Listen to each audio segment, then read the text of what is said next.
স্পষ্ট কথা বলে যাই, যেহেতু ছোটবেলা থেকে এই সমাজে বড় হয়েছি, অনেক চড়াই উৎরাই পার করে আজকে এখানে এসেছি, অনেক নিজের জীবনের উপরে, সংগঠনের কর্মীদের জীবনের উপরে অনেক ধাক্কা, ঝই ঝামেলা, জেল জুলুম হয়েছে। তারপরেও আদর্শ থেকে বিন্দুমাত্র বিচ্যুত হয়নি, কোনো বাঁকা পথ অবলম্বন করেনি, কোনো অনৈতিক কাজ করিনি। সুতরাং যদি আপনারা অভয় দেন, দায়িত্ব দেন, আমাদের সাথে থাকেন, কোন রকম অন্যায় এই সমাজে হওয়ার ক্ষেত্রে সবচেয়ে বড় বাধা হয়ে দাঁড়াবো আমরা। কোন অন্যায়কে প্রশ্রয় দেওয়া হবে না, কোন অন্যায়কে প্রশ্রয় দেওয়া হবে না। এবং আপনাদের উপরে কোন মানুষ অন্যায় ভাবে জোর এবং বল প্রয়োগ করবে, এটাও আমরা সহ্য করবো না। আপনারা নিরাপদে থাকবেন, আমরাও ভালো থাকবো। আপনারা ভালো থাকবেন, আমরা ভালো থাকবো। আমরা যেন সবাই মিলেমিশে সুন্দর একটা সমাজ গড়তে পারি, সেই স্বপ্ন নিয়ে সামনে এগিয়ে যাচ্ছি।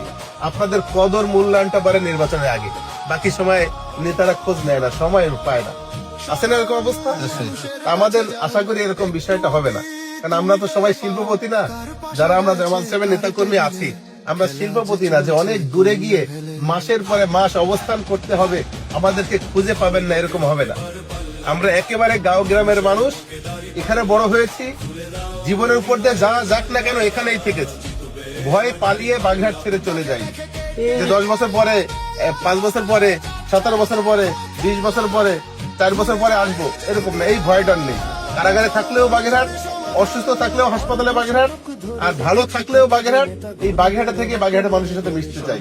এই জন্য আপনাদের প্রয়োজন, আল্লাহ এমপি বানাক আর না বানাক, কোন দায়িত্ব দিক আর না দিক, আপনাদের দুটি কথা শোনার মতো মন মানসিকতা আমাদের আছে।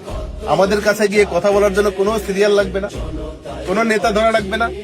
মোবাইলে ফোন দিয়ে চলে যাবেন কথা বলতে, একেবারে 365 দিন আমাদের আশা করি পাবেন, জরুরি কাজ বাইরে না থাকলে।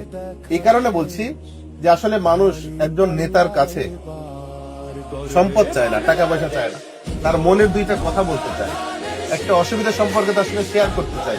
সেই সুযোগটা বাংলাদেশ জামাত ইসলামের পক্ষ থেকে আমাদের নেতারা দিবে, এটা আমরা বিশ্বাস করি।